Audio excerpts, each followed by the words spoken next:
donc il fait appel à l'usage d'un certain nombre de tableaux complexes, à des calculs aussi complexes.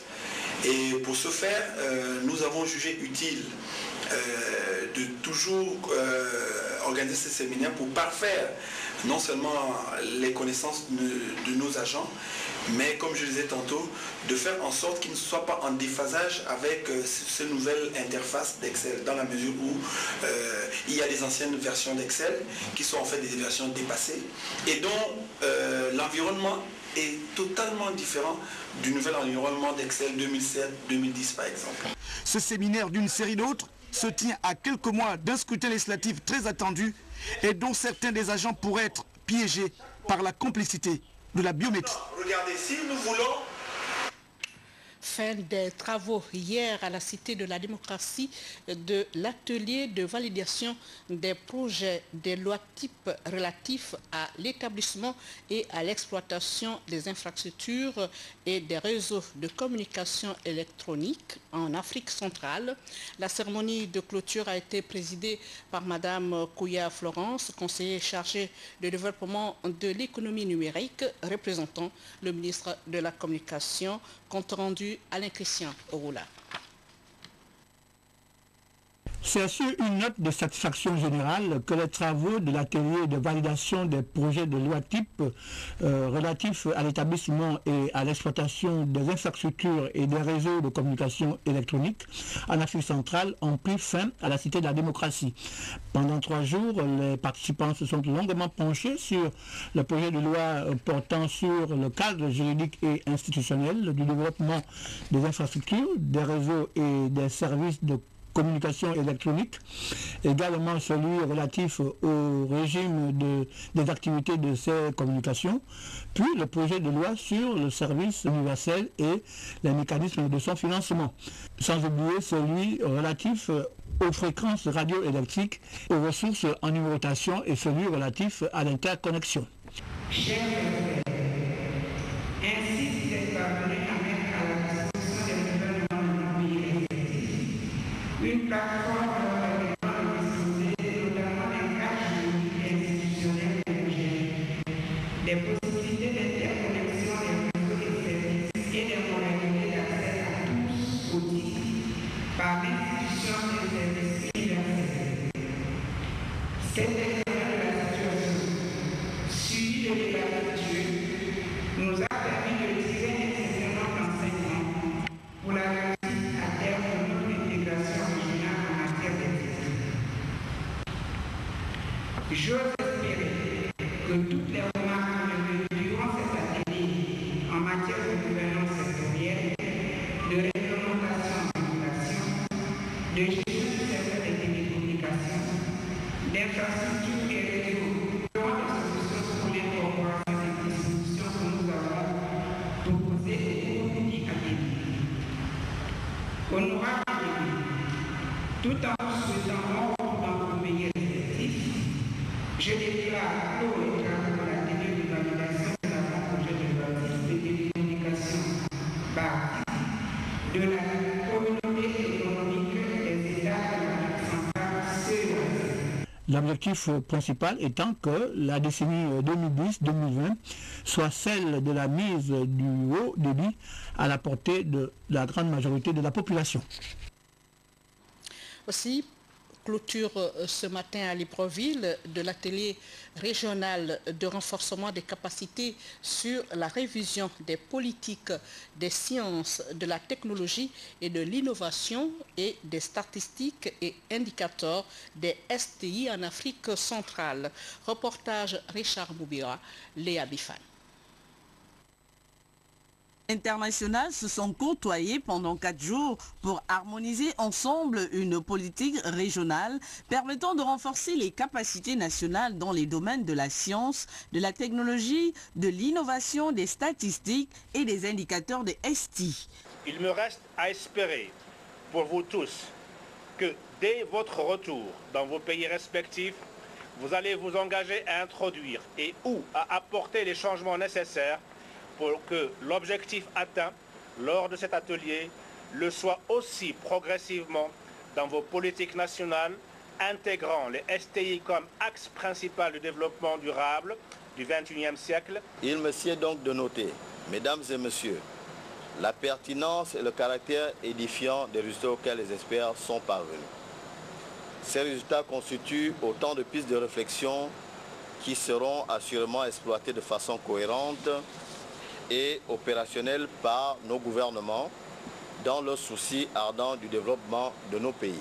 Avec le soutien des organismes tels que l'UNESCO et la CIAC, l'élaboration et la mise en œuvre des différents plans d'action dans les domaines de la science est en voie de l'être. Nous pensons que au sortir de tous les indicateurs, nos pays, les décideurs politiques de nos pays seront en mesure, seront bien éclairés pour pouvoir orienter les systèmes d'éducation, les systèmes de recherche en développement et permettra aux pays de la CIAC de faire un bond en avant dans le développement. L'atelier nous a permis d'essayer d'aller au-delà, de repousser un peu les limites de nos compétences, donc d'accroître notre capacité en matière de production et d'élaboration des politiques sur la base d'indicateurs fiables. Des moments matérialisés et immortalisés ici par une remise des attestations aux participants et une photo d'ensemble ont mis un terme à l'atelier de Libreville. Le ministre de la Justice, garde des Sceaux, était cet après-midi à la Cour de cassation. Une visite qui lui a permis de se faire une opinion personnelle des difficultés auxquelles sont confrontés les magistrats et greffiers dans l'exercice de leur profession. Reportage Jean-Pierre Moussouami, Blandine Niambo, Indassi. Cette visite du ministre de la Justice à la Cour de cassation est la marque évidente de la volonté du président du Conseil supérieur de la magistrature, Ali Bongo Ondimba, de doter le Gabon d'une justice compétitive qui garantirait à tous la sécurité juridique sans laquelle l'état de droit pour lequel il se bat ne serait qu'un vain mot. C'est du moins ce qu'a souligné le premier président de la Cour de cassation, Simon Alogo Eya. À ce titre, votre visite revêt un double intérêt. Tout d'abord, en tant que vice-président du Conseil supérieur de la magistrature, la Cour attend de vous que les magistrats affectés en son sein jouissent de technicité, de compétences et d'ancienneté suffisantes pour censurer les décisions tout en encadrant ce qui les rend d'autre part.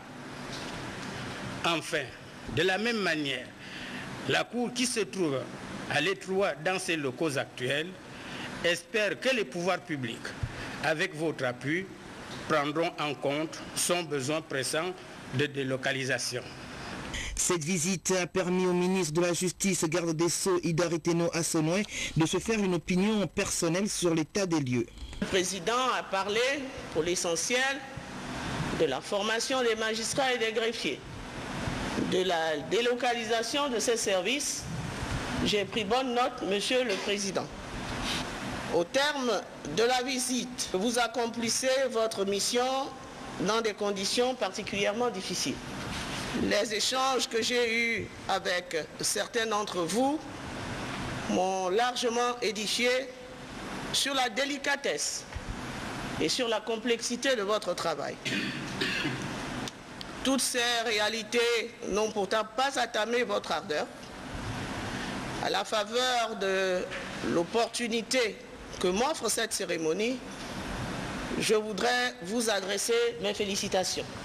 La Cour de cassation, sentinelle du droit, a un rôle essentiellement pédagogique qui s'exprime tout d'abord au plan interne et juridictionnel par l'appréciation de la régularité formelle et de la légalité des décisions de justice et qui s'exprime ensuite par le pouvoir dont elle est investie d'interpréter les lois et règlements lorsqu'ils sont obscurs ou de créer le droit lorsqu'il y a vide juridique. Santé, tout de suite, l'allocution du ministre délégué aux affaires sociales, à la solidarité et à la famille, Madame Claudine Menvoula. C'est un discours prononcé dans le domaine de la santé que nous vous invitons de suivre. Mesdames et messieurs, la célébration de la Journée nationale de la femme, instituée par décret numéro 000206 PR/MENCF du 20 février 1998 témoigne de l'intérêt que les plus hautes autorités de l'État accordent à la promotion de la femme au Gabon. Cet intérêt s'est matérialisé au fil des ans par la mise en place de mécanismes institutionnels ayant pour objectif principal de permettre à la femme gabonaise de s'impliquer davantage dans le processus de développement économique, social et culturel du pays et ainsi jouer pleinement son rôle dans la marche du Gabon vers le statut de pays émergent voulu par le président de la République, chef de l'État, son Excellence Ali Bongo Ondimba.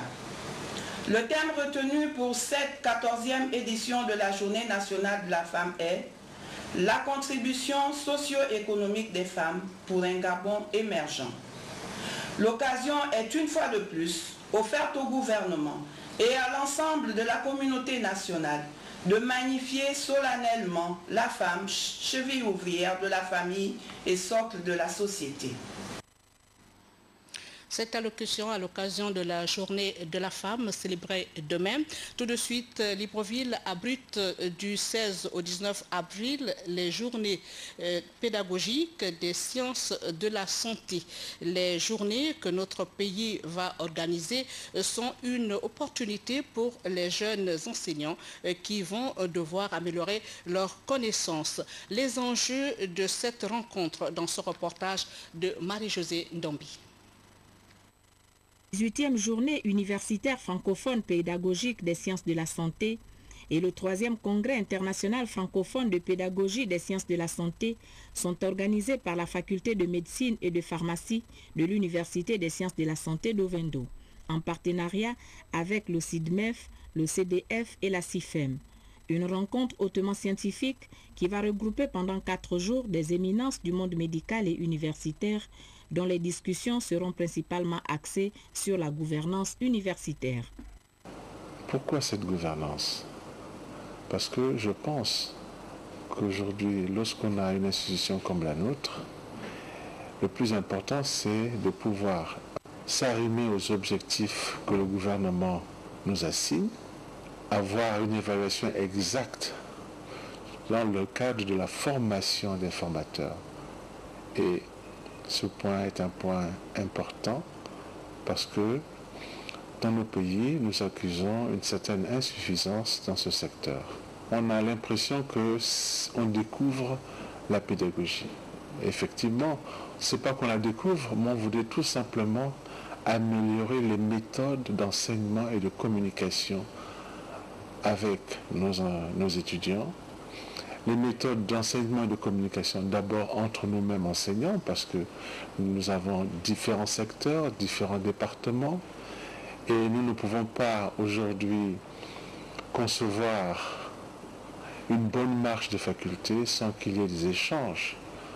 Plus de 500 participants sont attendus en terre gabonaise, dont les délégués viennent des universités, des institutions de recherche et des organisations internationales préoccupées par la santé et la formation des professionnels de santé. La Direction générale de l'économie et de la législation fiscale a servi de cadre à la réunion annuelle sur la microfinance. Les travaux présidés par M. Amidou Okaba, le président de la commission de la microfinance, visent l'harmonisation de ce secteur dans notre pays. Compte rendu, Elisabeth Guignanga. De cette session, Cette première session annuelle de la Commission nationale de la microfinance a permis aux membres de constituer des représentants de plusieurs administrations, des partenaires au développement ainsi que des professionnels des établissements de crédit d'examiner les projets de stratégie de développement de la microfinance adoptés en 2006 puis revisés en 2010 et celui de la loi cadre fixant les conditions de création, d'exercice et de contrôle des caisses d'épargne et de crédit au Gabon. il y a un mois, nous avons organisé au Gabon la journée internationale du consommateur. Et au cours de cette journée, il y a eu une très forte recommandation en faveur de l'accès des faibles revenus au crédit. Parce que la croissance économique ne peut pas se faire si tous les Gabonais n'ont pas accès aux services financiers. À l'instar d'autres pays, le Comité national a déjà élaboré et adopté le projet qui définit les axes stratégiques afin de permettre la création et la multiplication des structures financières. Par rapport à la loi cadre, la cellule se propose de la faire adopter par une meilleure réglementation des services financiers informels. Comme vous le savez,